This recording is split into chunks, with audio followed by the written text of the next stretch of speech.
jaalatamtoota maatii siinqee ashama harkafuuni baganagaa dhuftanii nuura isiniin jedheera hunduma keessaniif nu akka fedhaa fi waaqayyootti har'a mata duree addaa tokko isinii qabadhee dhufa isa kana hedduu kanatti fayyadamiidha akkuma argaa jirtan qurunfudiidha. Faayidaan qurunfudii maalinni? Faayidaan qurunfudiin wantoota 20 ol kan ta'aniif hedduu faayidaa kan qabudha. Isaan keessaa muraasa jechuudha.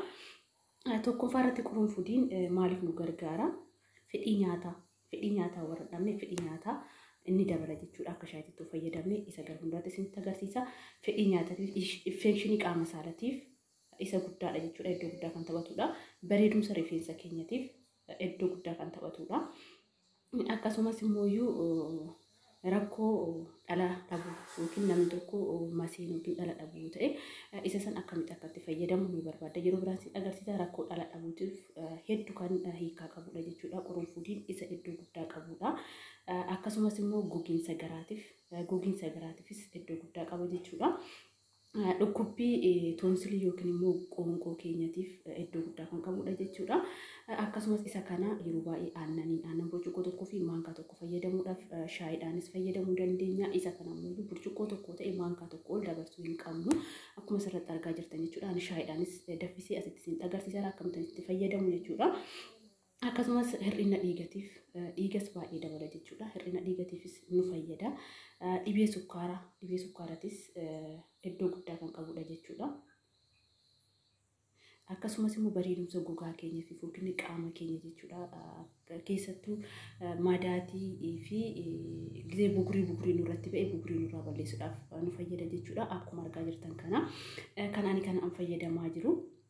Yeroo baay'ee wanni na rakkisa jechuudha. Qoonqoo kan keessa qoonqoo nama nyaatu akkasumas immoo afaan arabiffaatiin hasaasiyyaa kan jedhamu jechuudha. Biyya keenyatti ni jalabate hasaasiyyaa isaaf jechuudha. Isaaf hedduu tokko kan jijjiirama irratti argadheedha. Yeroo baay'ee diltoolii fayyadamu wantoonni tokko wanni shittaa gaarii qabu foolii gaarii qabu badaas qabu baay'ee na dhiphisa jechuudha. Isa sanii maankaa tokko kuni kan argaa jirtan ani qurunfudii fi qarafaa yookiin immoo qarafuma biyya keenyatti isas walitti daakamaadha jechuudha. Isa maankaa gimmaasha kana qurunfudii kana daqiiqaa 3 sakandii 3 jechuudha. Daqiiqaa 3 daffisee erga ni daffeen booda kan itti dabala jechuudha. Isan hordofaa na ilaalaa jirtan jedhee yaada maankaa tokko akka dandeessan garuu qurunfudiin baay'achuu qabu. Wanni tokko hoo baay'ate akkuma miidhaa qabu qurunfudiinis yoo baay'ate akkuma bu'aa qabu miidhaa qaba jechuudha.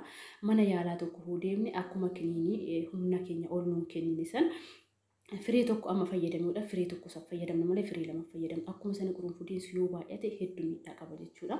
Kanaaf maankaa shaayii burcuqqoo tokko daffisne maankaa tokko dabaluu hin qabnu yookiin immoo akkasuma firee 3 hanga 4 hanga 10 hanga firee 10 jechuudha. Kan eeyyamu sana olii eeyyamu burcuqqoo tokko ta'e firee 3 afaan eeyyamu jechuudha. Akka doktorootatti akkuma qoratamee kan irra gahin malee isin jedhee kanaas miti.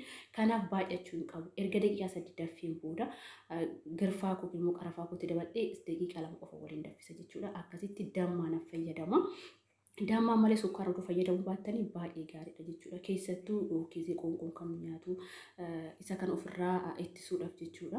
Wanni akkasitti yeroo baay'ee mana madaamiti deeltoolii fayyadamu nyaanni yoo urgaa'e kan nu axxaffachiisu kan qoonqoo keenya nu nyaatu yoo ta'e isa kan ofirraa ittisuudhaaf dammaan yeroo baay'ee ganama garaa duubaatti fayyadamuu qabnan isin jedha. Torban keessatti yeroo 2 qofa kan fayyadamnu yookiin immoo yeroo 3 qofaadha. Guyyaa hunda hin eeyyamamu maafi miidhaa qaba waan ta'eef akkuma bu'aa qabu miidhaa qaba waan ta'eef akkuma argaa jirtan kana dammaan fayyadamaa jira. Kanaan haala shaatiin kan hunda fayyadamudha jechuudha.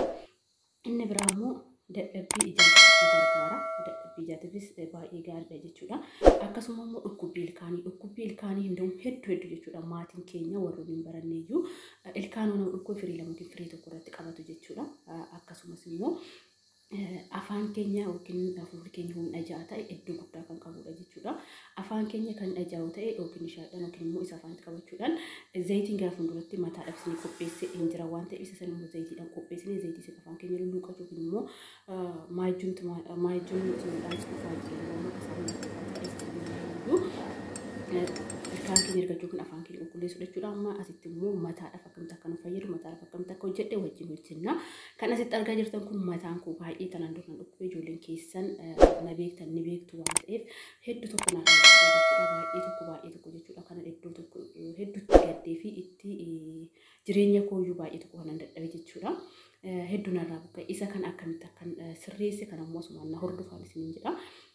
mataa keenyaaf akkamitti akka qopheessinuudha isaan keessaa kanan isin fayyadamne jechuudha haala shaayitiin aannan hojjechuu dandeenya kun immoo mataa kooftiif bishaan qofaan kanan danfisu haala lamaan hojjedha jechuudha asitti bishaan hangana barbaachisa jedhee fi isa maankaa lamuutiin maankaa tokkoof gimmaasha kan ta'utti dabala jechuudha akka hin baay'annetti akkuma isin jedhe miidhaa qaba waan ta'uuf kana mataadhaaf yookiin immoo rifeensa kooftiif hojjechaa jira waan ta'eef rifeensi koo dhibee akkuma tanaan dura koronaan ijoolleen keessan beektan hin beektu yeroo koo jechuudha koronaan naqabee mataa koo baay'ee tokko akkasumas narraa dhangala'e jechuudha. Dhugaa rabbii dubbachuudhaaf narratti nafne jechuun nan danda'a garuu galata waaqayyo amma immoo haala gaariidhaan sirreessan jira. Isa kanaan kanan isa deeffadhe jechuun nan danda'a haala kanaan akkuma argitan kanan aan takattakee isa erga bareedeen booda wajjin deemnan isinin jedha kan biraa mooyyuu akkasumas isinin jedhe ilkaan fi foolii afaan keenya kanaan keessa afaan keenya lulluqachuu ni dandeenya akkasumas immoo haala zayitiitiin jechuudha zayitiin dhumarratti agarsiisa haala sanii fayyadamuu ni dandeenya akkasumas dhukkubbii lafee yookiin immoo jilbuu lulluqeetu keenya bootaa maggaxaaxama kan jedhasan jira asitti onu dhukkubu jechuudha isaa saniifis baay'ee tokko bu'aanuu qaba asmiidhaaf baay'ee tokko qaba jechuudha amma kan argaa jirtanii qurunfudii daakamaa jechuudha isa daakamaa kana kan kun bishaan mataa kiyyoon filadhuun ittiin godha jechuudha bishaan kana danfisan mataa kiyyoon filadhu ittiin filadha jechuudha ittiin laaffisee akkana laaffusa filadha kanammoo isa daakamaa kanammoo zayitiinan hojjedha zayitii kiyya qopheessee waan jireef isa keessatti agarsiisa yeroo biraatti agarsiisa isa maankaa tokkoo fi zayitii burcuqqoo tokko itti godha kanatti godhee waliin dha'ee torbee tokkoon teessisa jechuudha torbee tokkoof iddoo ifni hin jirre iddoo ifni jirram akkuma argaa jirtan kan kun torbee tokko guutee jira wanta xiqqoo ishee dukkana haa ta'e yookiin immoo odoo burcuqqoo gurraacha keessa gurraacha qabee fayyadamtanii hedduu namatti tola jechuudha isa kan akkatti fayyadama jechuudhaani asitti akkuma argitan burcuqqoo nuus kaafetiin jechuudhaani kana fayyadamee meeshaa gurraacha waan hin qabneef isa kan torbee tokkoofan ol kaayanii zayitii mana keessaa qabdan kokonaat oiliin hin ta'a rakkoo tokko hin qabu zayituun hin ta'a zayitii mana keessaa nu fayyada kan jettan jechuudha garuu zayitiin osoo ta'e shitta afaan yookiin immoo afaan keenya kan ajaa'usanis zayituma kana xiqqeessanii afaan keenya keessa goonee lulluqanii yookiin immoo afaan keenyan bishaaniin dhiquudha jechuudha isa kana iddoo guddaa qaba dhugaa dubbachuudhaaf ana waan na fayyadee fi akkasumas immoo buqqeensa rifeensa keenyatiif dhugaa ana mataa koo kan naaf deebisu yookiin rifeensa koo kan naaf sirreessa isa kanaadha jechuudha akkam argaa jirtan isa kan ergan qopheessee torbee tokko na hagee booda akkatti xallaleetan lafa godhadha isa xinnoo tanatti fayyadama xiqqeessee fayyadamu waan ta'eef isa akka xabbitaatti fayyadamna malee yoo baay'isne mataa keenya yoo baay'ate miidhaa fiduu danda'a qurunfudiin haayilii guddaa qaba waan ta'eef yeroo baay'ee oomisha sirriidhaan kan guutamudha wantoota baay'eedhaan akkuma wanta baay'eedhaan kan guutame viitaaminota adda addaatiin waan qabu waan ta'eef akkuma baay'ate immoo miidhaa nurratti fiduu danda'a kanaafuu baay'istanii nu fayyada bichaa jennee baay'ifni akka hin fayyadamne akka xabbitaatti an keessa koo isaa waliin gahu kan immoo zayitii yookiin immoo qibaatiiwwan mataa kooti kan biraatiin walitti fayyadamu jechuudha akkuma argaa jirtan garaachaan walitti dabalee qibaatiiwwan san wal qixxeessee isarraa xiqqeessin qibaatii biraatti baay'isee zayitiiwwan biraatti walitti naqee fayyadame jechuudha mataa kootii fi akkanumatti argaa jirtan akka xanaffaa fi bareechee erga torbee tokko naaqeen booda mataa koo fi rifeensa koo fayyadama jechuudha. Rifeensa keessaniif fayyadamtan ittiin baay'isna obboloota koo nu fayyada jennee bicha baay'ifni miidhaa biraa bituu danda'a waan ta'eef amma kan jalatti hafe kana kan argaa jirtan kan jalatti hafe kan ani jiru mataa koo immoo rifeensa koo dhiqadhu keessa isa badambiitti cuunfee baaseen kalxaa biraatti dabalee rifeensa koo dhiqadha malee hin gannaqu jechuudha. Keessa cuunfee akka qoshashanitti tarreetti cuunfee fayyadama. Kanaaf haala kanaan rifeensa keenya qopheessina zayitii kana immoo qulqullinaan waan hojjennu meeshaa keenya dhiqnee hunduma isaa qulqulleessinee hojjechuu qabna obboloota koo tokkoffaa qulqullinaaf nu barbaachisa akka rifeensi keenya nu nyaannu yookiin immoo furuufurii adda addaatiif wantoota adda addaatiif infekshinii akka garaagaraa akka nurratti hin dhufne nu fayyada jechuudha qulqullinni kanaaf haala kanaan xiqqeessinee xabxabboonii mataa keenya yookiin rifeensa keenya waliin geenyee keessa isaa badambiitti maasaajii goonee waliin gahuu qabna jechuudha. Akkam viidiyoo sitti agarsiisnee dhugaa dubbachuudhaaf yaa'u sararatanyoota wajjin jira waan ta'eef natti hin tolu iddoo viidiyoo jechuudha. Akka haala mijeeffadhee yeroo biraatiif viidiyoodhaan dhufuu hin danda'a. Kanaaf amma saniif immoo oolfalchaan isiniin jedha akka itti qopheessee hunduma isaa sirreessee maasaajii godhachuudha. Rifeensa koo rifeensaaf hedduu iddoo guddaa kan qabudha.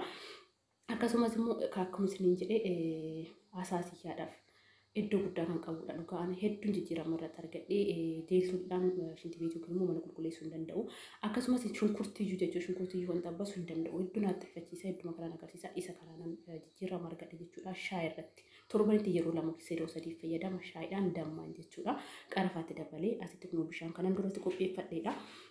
Isa kana ammoo kanan qopheeffadhe kana yeroon rifeensa koo filuu yookiin immoo hiikkadhee filuu yookiin immoo ergan dhaadhee yeroon jijjiiruu barbaadu akka inni naa laafus zayitii yookiin waan biraatiin laafisu kanaan laafisee itti sukkuumee isa ergan affanee erga filee affaneen booda deebisee immoo zayitii dibadhaa jechuudha. Zayitii kana zayitii biraatiin walitti nama kamalee ani kophaa isin dibadhu yeroo baay'ee isinitti meera.